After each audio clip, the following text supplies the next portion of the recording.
From the top of the CNET studios in San Francisco, California, it's the Apple Bite Extra Crunchy podcast with your host, Brian Tong. Woo! Yeah, you just amped up everyone that's listening to this on an audio podcast. Their ears were just like, whoa. Oh, yeah. Let's listen to the show. Let's get in here. What's up, everybody? Welcome to the Apple Bite Extra Crunchy, Extra Munchy. It's episode 34. We're doing this here on this Thursday. And right off the top, we first want to acknowledge and just one of the great musicians of all time. And when I use the word musician, I think that's an understatement. But Prince, oh yeah, he's an rest artist. in peace. I mean, he's even more than an artist, right? He's next level. Passed away, and like it was just, I felt sad. I'm still feeling sad about it. Super sad. I got emotional about it for a minute. You know, he's like part of our childhood. Oh, without a doubt. And for me, I was able to see him in concert. I think 3 or 4 years ago. I've always told everyone the best concert I've ever been to. The improvisation, the musicality, the flow. It was amazing. And so we wanted to take a moment to acknowledge Prince just at the top of the show, because we should. And if you don't, for all of you youngins that have no idea who Prince is or was and will be, he's a legend. He's a legend, a rarefied air. So shout out to our boy Prince out there. Real quick though, can I play my favorite Prince song? I want to. Oh yeah, I should have told you, but I'm wondering what yours is. Yeah. Well, right, I'm here. Let's hear. Play mine. Let's hear it.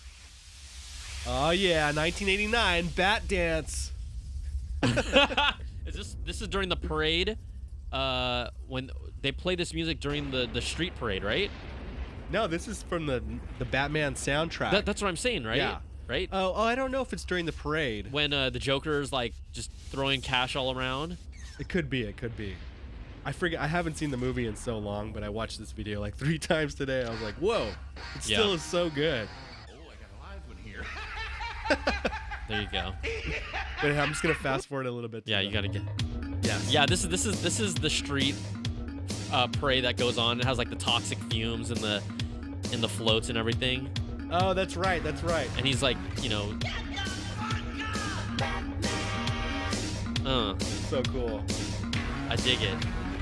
He did all the stuff, all the music himself. Super cool. So, anyways, we just want to salute him. And, you know, just also as a side note, just from a standpoint of we're here for a tech show, people are like, hey, what are you guys going to talk about tech? Yeah, we're going to talk about tech.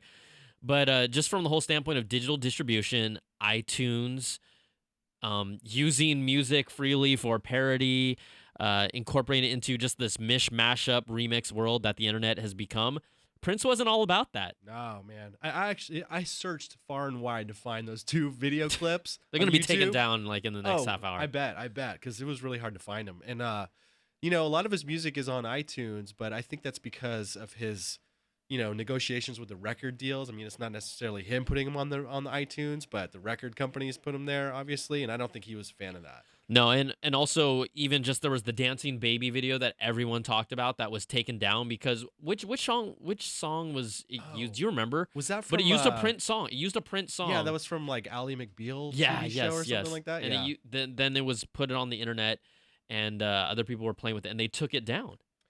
Yeah, he was not a fan of the internet, and even like just a couple months ago, November actually last year, he said, no one's ever made any money on the internet. Show me a musician who's made some money on the internet. He's like, and then he said something like, Apple's doing well though. You know, he recognizes.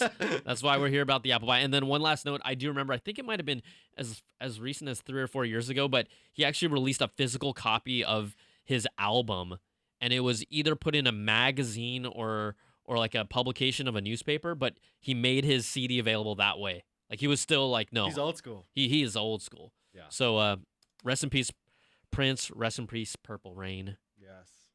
Just legendary. So that's the news that happened just today, and you'll be hearing a lot more about it just through just the news cycle. But we're here all about the Apple Bite Extra Crunchy, and we're going to transition over to the MacBook. Apple dropped it on us, an all-new MacBook this week. This is the revamp or the update of the MacBook 12-inch, the ultra-thin with a USB-C port on it. Apple just put it on us, just like, hey, here it is. Here it is. It features Skylake processors, which we have anticipated. Performance gains, anywhere from around 15 to 18% performance gains from a speed standpoint. What was really cool is with the solid-state drive in there, they say that disk write speeds have bumped up around 80 to 90%. Ooh, that's good. So it's going to be a lot faster machine in that way. It has a 41.4 watt-hour battery. Translate that to real life use. You're getting about 10-hour battery life, which is 1 hour longer than the previous version. Some drawbacks, though, show that it still has a 480p FaceTime camera. So it's not a 480p FaceTime camera. Like 19 or it's like how old is that? That's like know. 4 years ago. Okay, that's like 4 or 5 years ago. And it doesn't have any other ports, which we don't expect. Some people are complaining it doesn't have Thunderbolt 3 or anything like that. But I'm not really concerned about that because that laptop was always made to just have one port and a whole lot of dongles. So can we lobby to get those here in the office? Because we transfer a lot of video files, and if we can get some sped up video file transfer speeds going, that would be awesome. Just wait because WWDC is coming soon, and I know if the fact that they just leaked or not leaked, but released this MacBook out now, and they didn't wait till WWDC tells me that it's going to really be all about the MacBook Pros, and we're going to see some sort of renewed design, because otherwise they could have just thrown that in there, but there's going to be a lot of focus on those Pros. I've got to imagine that's what we're going to see. So check them out. They start at $12.99, but in a killer deal, if you want a refurbished entry-level 12-inch MacBook from the previous generation, you can get that for $929. But those go pretty fast once a new product comes out. So I'm just throwing it out there because if all you use web surf, email, tweet, do some YouTube video, you honestly don't really need the latest and greatest. You just this and you want this super slim form factor, this might work out quite nicely for you. I'm watching the is this the commercial here? It's just it's kind of like the video from the 12-inch. Yeah, it's like they're showing off the display and everything like that. It is not the thinnest laptop on the market. That title still goes to the recently announced HP Spectre. So, but it is the one of the only rose gold laptops on the market. Okay, I got issues with this whole rose gold phenomena because like everyone is making it like it's a big deal that rose gold is a thing now. Samsung, I know, right? Samsung recently said, "Oh, hey, you can get our phones in rose gold." Apple's like, "We're rose gold," and they look pink. Let's be real; they do. It just looks pink. Yeah, it's metal. It's metallic pink, but they make it like it's this crazy feature. I'm like, come on! I have yet to see a rose gold laptop out on the market. If once I do, I'm gonna guarantee that I probably won't see one in the next 2 months. If I see one before then, and that's not. If you guys send me pictures on Twitter or something, that doesn't count. I'm talking about one in the wild, other than an Apple store. It has to be in someone's hands working at like a cafe or something. Just an update. We talked about WWDC. The official dates will be June the 13th through the 17th. That came from Siri. Pretty much people started asking Siri, when is WWDC?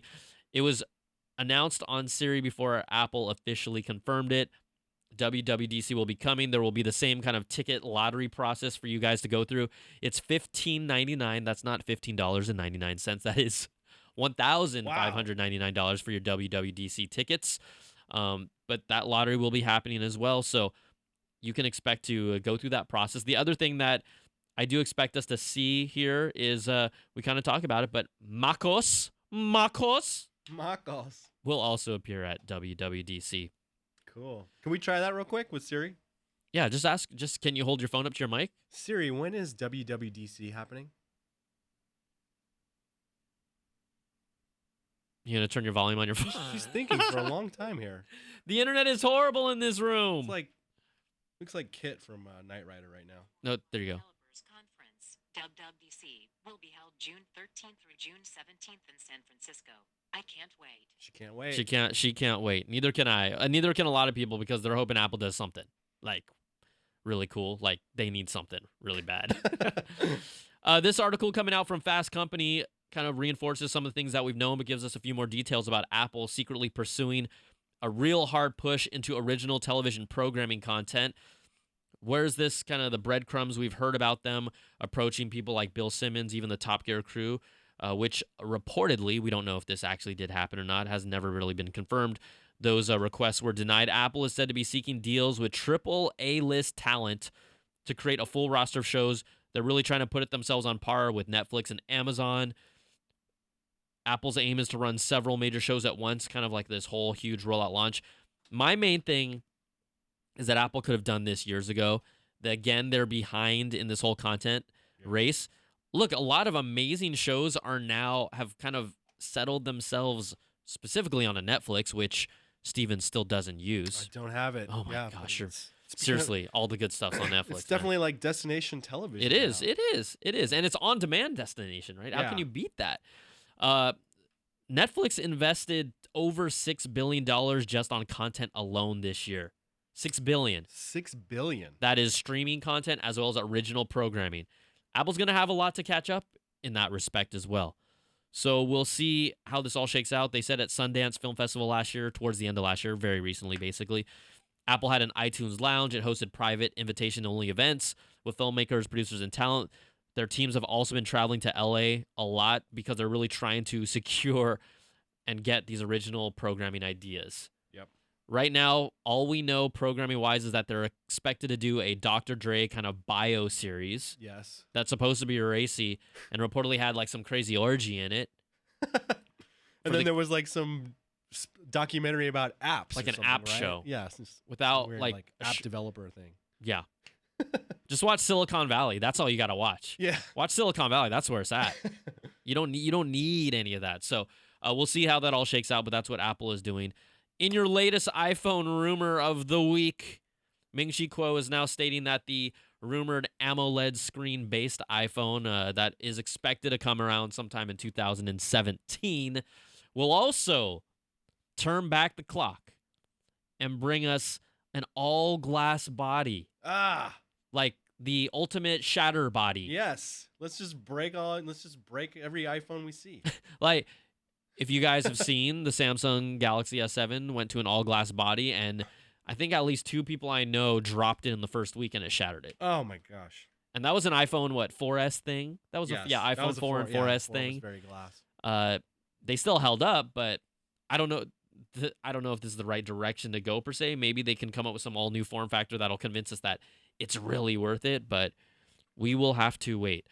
In another iPhone update, Apple has seeded the second iOS 9.3.2 beta to developers. Why is this important?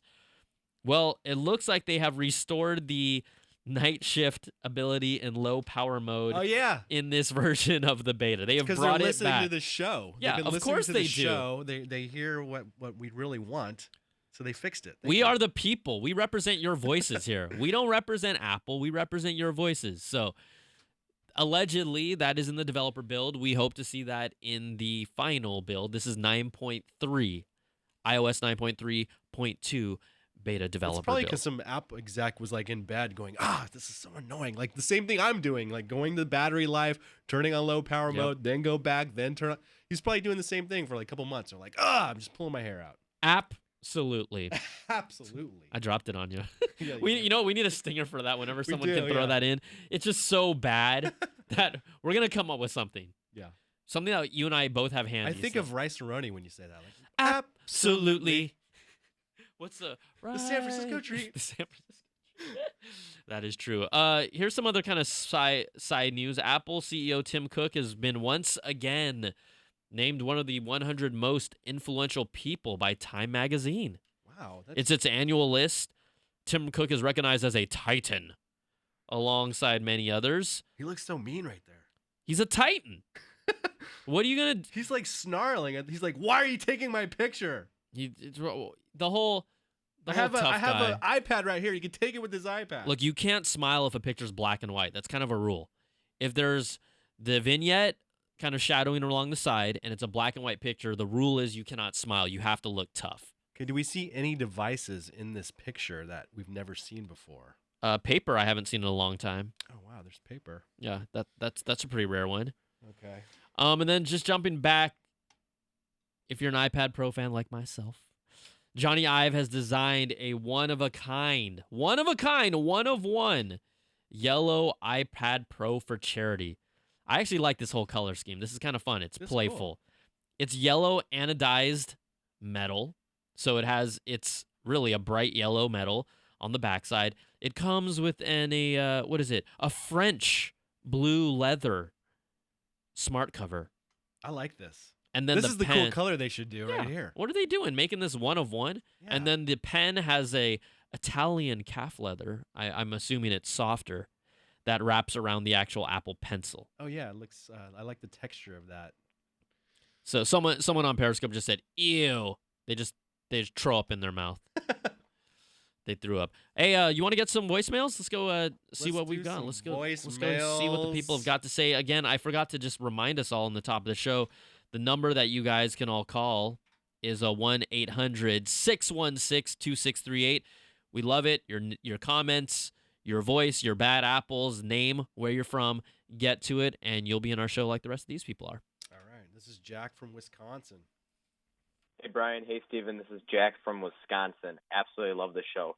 I was just wondering if you guys are thinking, seeing that WWDC is coming up, do you think that Apple is going to be releasing a new MacBook with Retina display, and do you think we're going to be seeing a major design change in the MacBook Pro line?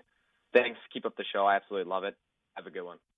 Did you hear he absolutely loves the show? He absolutely loves it. He dropped that one on us, too.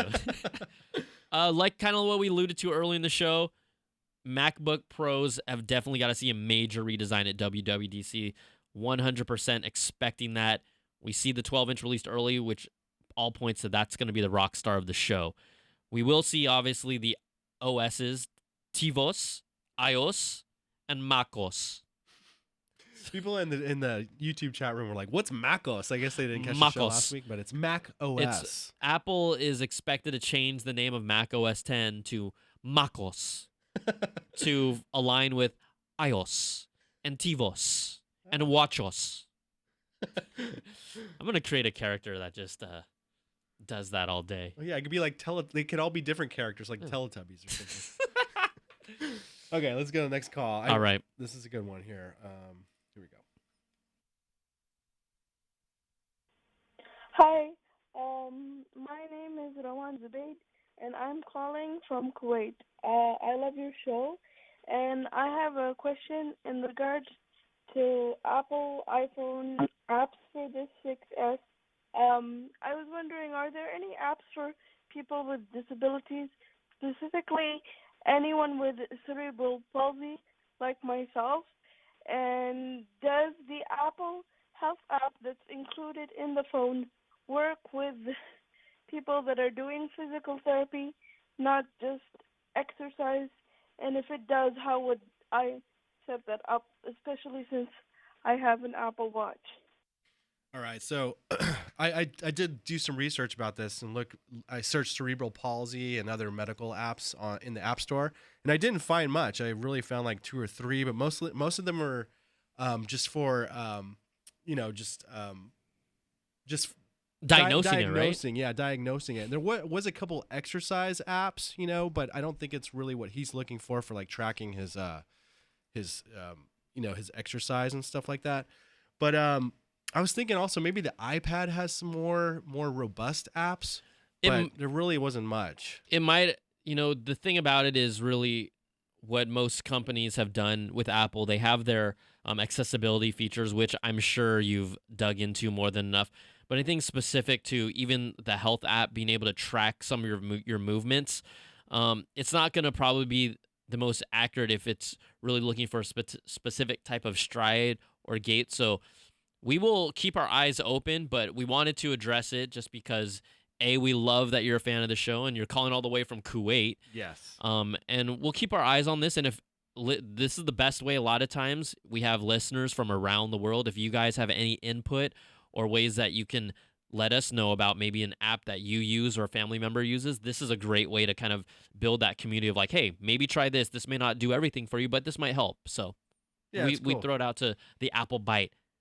Yeah, and then Bytes. It makes us do some research too. We learn It does too. So okay. Thanks for the call. All right, here is Bernard. Hello, Brian and Steven. This is Bernard calling from the south suburbs of Chicago, Illinois. I have a very quick yet strange question for you guys. It's really been bothering me for a very long time.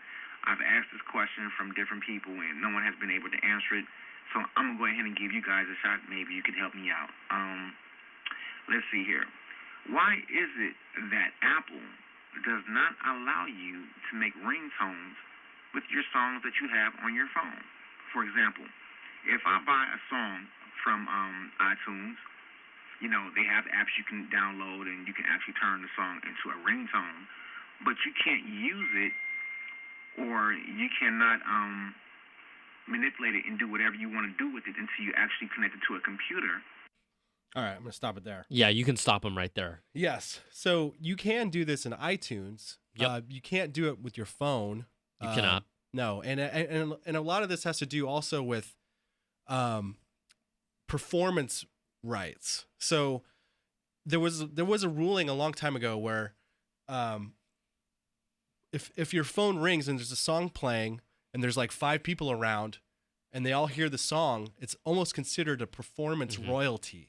So they kind of put the kibosh on that to stop that from happening. But you can go into iTunes and make some tweaks and make a ringtone. Yeah, I created a video. Honestly, this is years ago. Yeah. Years ago. Totally. And if you can even look it up or you can look on your own how to make ringtones in iTunes. And the gentleman does address the fact that, yeah, I could plug it in there. And it is kind of, you'd almost think it is kind of odd, but what Steven's speaking to about ringtones, right? Apple sells the song, but Apple does also sometimes sell ringtones of songs, and they sell them separately. Yes. Because of those performance rights. Yeah. So when you connect your phone, if you've purchased any song, there's a way to basically set the starting time and the ending time of the segment of the song you want. You make a copy of it. You then create an AAC version of that. It's all available in iTunes to do this. And then once you have that AAC version, I think the actual file is like .m4v. You can then take that file and drag it into like your ringtones folder, and it'll be available. Yeah. So there's more details. I'm not going to walk it step by step because this is an audio podcast. Yeah, you can figure it out. But that is really essentially what you do, and you can do that with all the stuff you've purchased. I've done it plenty of times. So it is still possible, but you're right, just not on your phone. There is no real solution for that. Cool. Hopefully there will be in the next phone, but probably Everyone get your Prince ringtone set up right now.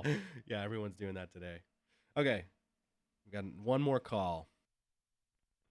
Hey, this is Brian from New Orleans, and what I would like y'all to help me with, we're having this discussion around the water cooler at work, and are we in the dark ages for innovation right now? We were talking about kind of some of the big things that are happening right now. There's VR, there's messaging apps, and then it seems like everything else is just higher resolution screens and bendable screens, and it really just seems to be engineers tweaking designs. We used to be where Apple would be the big innovator with the iPad or the iPhone, just kind of blow our minds with something that we didn't even think of. But now you can almost predict what Apple is going to do a year out. So, in y'all opinion, will they ever come back and get their mojo back, or will another company step up? This is a great question. First of all, Brian from another Brian. Always got to appreciate the name. Brian, you're right on the money. The question is innovation. I don't want to say it's in the dark days, but how about this? Is innovation for Apple in the dark days? That's what I was going to say. I was going to say innovation across the world is at an all-time high. Yeah, all-time high right now. Quite honestly. With Apple, it just seems stagnant. So, yeah. Like you said, we can see some of these things a year ahead of time. Look, this is how I've always kind of seen it. A product comes out, someone tries it, people don't realize what it is. Sometimes the company itself doesn't realize what it is, but it takes off. Look at the Amazon Echo. To me, that is a perfect example of a product that no one, just because they just decided to make it. It wasn't Apple who used their Siri. It wasn't Google who used their voice, which they both, Google's is one of the best, Cortana even, right? Microsoft's Cortana. Oh, yeah. But Amazon made the Echo. And that's an innovative product. Not everyone thinks it's for them, but I'm going to tell you, if you use it, you'll be like, I see where this is going. This is something that I'm willing to invest in and will be something I might use in the future in the next few years. It might not be ready for you yet, but it's the stepping stone of voice automation, voice interactivity, and just getting comfortable with that idea and that behavior. Virtual reality, smart cars. Autonomous driving is a big thing. Autonomous driving cars, drones. The thing is, there's a lot of innovation happening outside of Apple's wheelhouse. Yes. That's why it feels like Apple isn't innovating. And so I do have a little story to sort of. Here's a story from Stephen Beecham. Well, it's actually from the roadshow.com. But this was posted today, and I saw it, and I'm like, the Apple car. I mean, my prediction just keeps coming. It's just coming to light. My 2016 prediction just keeps is building and building. I could see it building. So anyway, Apple allegedly hires former Tesla vice president, Aston Martin engineer Chris Porritt. Okay, so this is a big thing. I mean, this is like Apple car written all over it, right? Of course it does. So I mean, go read this story in the roadshow.com. But yeah, they just made a big hire, and he worked for Tesla. He knows some things about smart cars. Yep, and they'll still be behind Tesla in 2020.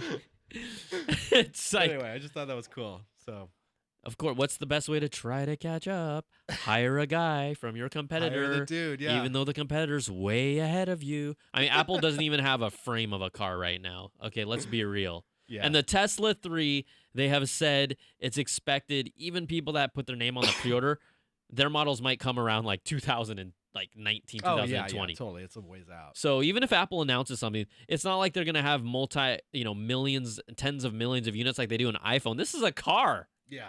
It's not that easy. No. I don't even know how easy. Even me saying it's not that easy is probably a gross understatement of how hard it is. Well, just my time spent at the Detroit Auto Show this year, like I've heard a lot of people talking about just designing a car. It takes 5 to 7 years just from the ground up. Yeah. So, and then prototyping and then testing and making sure it's safe for the road and all that stuff. So I'm going to tell you right now, Apple, don't make it look like a Prius with sexier lines. Don't I've seen some concepts out there.